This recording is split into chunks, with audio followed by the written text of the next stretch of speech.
Kozhikode beach ആശുപത്രിയിൽ ലക്ഷങ്ങൾ മുടക്കി നിർമ്മിച്ച പുതിയ കെട്ടിടം ആദ്യ വേനൽ മഴയിൽ തന്നെ ചോർന്നൊലിച്ചത് രോഗികളെ ദുരിതത്തിലാക്കി. മുതിർന്ന പൗരന്മാർക്കും ശസ്ത്രക്രിയ കഴിഞ്ഞ രോഗികൾക്കും വിശ്രമിക്കാൻ ഒരുക്കിയ ഭാഗത്താണ് ചോർച്ച കണ്ടെത്തിയത്. രോഗികളുടെ ദുരിതത്തിന് അടിയന്തര പരിഹാരം കാണണം എന്നാവശ്യപ്പെട്ട് വ്യാപക പ്രതിഷേധമാണ് ഉയരുന്നത്. ഈ വാർത്തയുടെ വിവരങ്ങളുമായി രമ്യ ദാസ് ചേരുന്നുണ്ട്.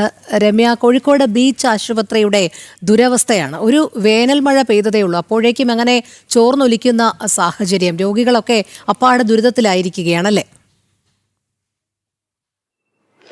തീർച്ചയായും രോഹിണി, അശ്വതി, ഈ വാർത്തയുമായി ബന്ധപ്പെട്ട് കാരണം ബീച്ച് ഹോസ്പിറ്റൽ എന്നും തന്നെ ഈ വിവാദങ്ങൾക്ക് നടുവിലാണ് കോഴിക്കോട്ടെ ബീച്ച് ആശുപത്രി. നിലവിലാണ് ഇത്തരത്തിലൊരു രോഗികൾക്കായി, അതായത് രോഗികൾക്കും കൂട്ടിരിപ്പുകാർക്കുമായിട്ട് ഒരു കാത്തിരിപ്പ് കേന്ദ്രം ഈ ബീച്ച് ആശുപത്രിയോട് അനുബന്ധിച്ച് പണിതത്. ഈ പണിത കെട്ടിടത്തിലാണ് ഇപ്പോൾ വീണ്ടും വിവാദങ്ങൾ വരുന്നത്. കാരണം ഈ കഴിഞ്ഞ ദിവസം പെയ്ത വേനൽ മഴയാണ്. കൃത്യമായി തന്നെ ഈ വേനൽ മഴയിൽ ഒരു തുള്ളി വെള്ളം പുറത്തു പോകാതെ ഈ കെട്ടിടത്തിനകത്തേക്ക് വീണു എന്നല്ലാണ് നമുക്ക് പറയാൻ കഴിയുന്നത്. കാരണം നിലവിൽ ഈ കാത്തിരിപ്പ് കേന്ദ്രത്തിനകത്ത് നല്ല വെള്ളക്കെട്ടാണുള്ളത്. കാരണം കഴിഞ്ഞ ദിവസം പെയ്ത മഴയാണ് ഇതിന് കാരണം. ഈ വിഷയത്തിലാണ് നിലവിൽ ഇപ്പോൾ പൗരാവകാശ സമിതിയെല്ലാം ജില്ലാ കളക്ടർ ഉൾപ്പെടെ പരാതിയെല്ലാം നൽകിയിട്ടുണ്ട്. കാരണം ഈ ബിൽഡിങ്ങിന്റെ കൺസ്ട്രക്ഷൻ തന്നെയാണ് ഇതിന് വലിയ രീതിയിലുള്ള അപാകതയായി പറയാൻ കഴിയുന്നത്. കാരണം കൃത്യമായ ചെരുവുകളില്ല എന്നുള്ളത് തന്നെയാണ് പൗരാവകാശ സമിതിയൊക്കെ ഇപ്പോൾ ആരോപിക്കുന്നത്.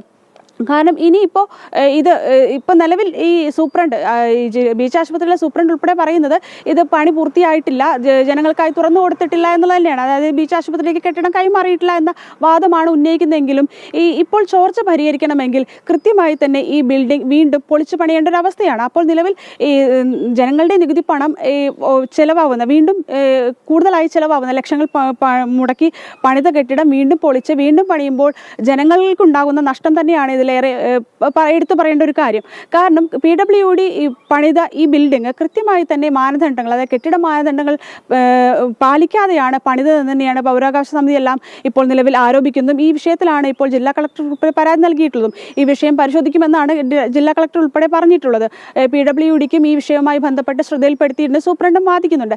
പക്ഷേ നിലവിൽ ഈ വിഷയത്തിൽ നമുക്ക് എടുത്തു പറയേണ്ട ഒരു കാര്യം, കൃത്യമായി തന്നെ ഈ ആശുപത്രിയോട് ചേർന്ന് ഈ പൊതുജനങ്ങൾക്കായി അല്ലെങ്കിൽ ഈ കൂട്ടിരിപ്പുകാർക്കും അതുപോലെ തന്നെ രോഗികൾക്കും ശസ്ത്രക്രിയയൊക്കെ കഴിഞ്ഞ മുതിർന്ന പൗരന്മാർ ഉൾപ്പെടെ കാത്തിരിപ്പ് വിശ്രമിക്കേണ്ട ഇടമാണ്. ഈ ഇടത്താണ് ഇപ്പോൾ നിലവിൽ ഈ കഴിഞ്ഞ ദിവസം പെയ്ത മഴ ഒരു തുള്ളി പോലും പുറത്തു പോകാതെ കെട്ടിടത്തിനകത്തേക്ക് വീഴുന്നൊരവസ്ഥയാണ്. കാരണം ഇതിനകത്ത് ഇപ്പോൾ കുട ചൂടിയൊക്കെ ഇരിക്കേണ്ട അവസ്ഥയാണ് രോഗികളും കൂട്ടിരിപ്പുകാരൊക്കെ എത്തിയിട്ടുണ്ടെങ്കിൽ. അപ്പോൾ ഇത്തരത്തിൽ കൃത്യമായി തന്നെ ഉദ്യോഗസ്ഥരുടെയും അല്ലെങ്കിൽ മറ്റ് അനുബന്ധ ആളുകളുടെയും എല്ലാം അനാസ്ഥയാണ് ഇത്തരം ഒരു ദുരവസ്ഥയ്ക്ക് കാരണം.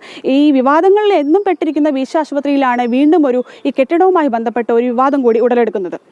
അതെ, ശരിയാണ്. നമ്മുടെ ആരോഗ്യ മേഖല എവിടെ എത്തി നിൽക്കുന്നു എന്നുള്ളതാണ്. പുതിയ കെട്ടിടമാണ് ഇത്തരത്തിൽ കോഴിക്കോട് ബീച്ച് ആശുപത്രിയിലെ ഒരു വിങ് കേന്ദ്രീകരിച്ച് പണിതത്. പക്ഷേ ആദ്യത്തെ വേനൽ മഴയിൽ തന്നെ മുഴുവൻ ഇങ്ങനെ ചോർന്നൊലിക്കുന്ന സാഹചര്യം.